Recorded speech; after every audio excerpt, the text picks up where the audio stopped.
नाशिक बंदनंतर उसळलेल्या हिंसाचारानंतर आज सकाळपासून नाशिकचं जनजीवन पूर्वपदावर यायला सुरुवात झालेली आहे। निश्चितच नाशिकच्या जुने नाशिक परिसरामध्ये तणावपूर्ण शांतता आहे, मात्र पोलीस फोर्स रात्रभर पहारा देत होती। शेकडोच्या संख्येने पोलीस रात्रभर तैनात होते आणि आज सकाळपासून पुन्हा एकदा बंदोबस्ताला सुरुवात झाली आहे। पोलीस उपायुक्त आपल्यासोबत आहेत। सर, कालच्या घटनेनंतर किती जणांवर गुन्हे दाखल झालेले आहेत, किती लोक आयडेंटिफाय झाले?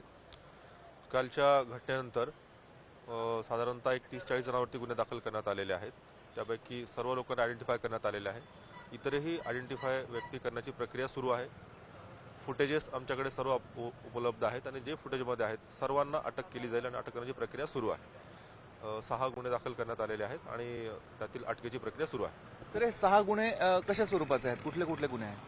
वेगवेगळ्या प्रकारचे 6 गुन्हे आहेत। ते 6 गुन्हे सुरुवात जशी झाली नंतर परत जमाव समारा समोर आले, हिंसा करण्याचा प्रयत्न केला, या प्रकारे गुन्हे दाखल करण्यात आलेले आहेत आणि अटकेची प्रक्रिया सुरू आहे। अजून किती लोकांना अटक होऊ शकते या संपूर्ण प्रक्रियेमध्ये? सर्व व्यक्तींना याच्यामध्ये अटक केली जाईल।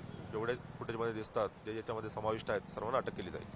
सर, आणि काल नाशिक बंद होता, नेमकी ही घटना कशी घडली? म्हणजे दगडफेक हिंसाचारापर्यंत ही वेळ का आली होती? काल बंद दरम्यान जमाव समारासमोर आले होते, त्यावेळेस पोलीस अगोदरच प्रेझेंट असल्यामुळे तात्काळ पोलिसांनी हस्तक्षेप करून जमावाला त्या ठिकाणी हुसकून लावलं आणि अनुचित प्रकार घडू दिला नाही। नंतर ॲडिशनल पोलीस फोर्स तैनात करून सर्वत्र परिस्थिती नियंत्रणात ठेवली।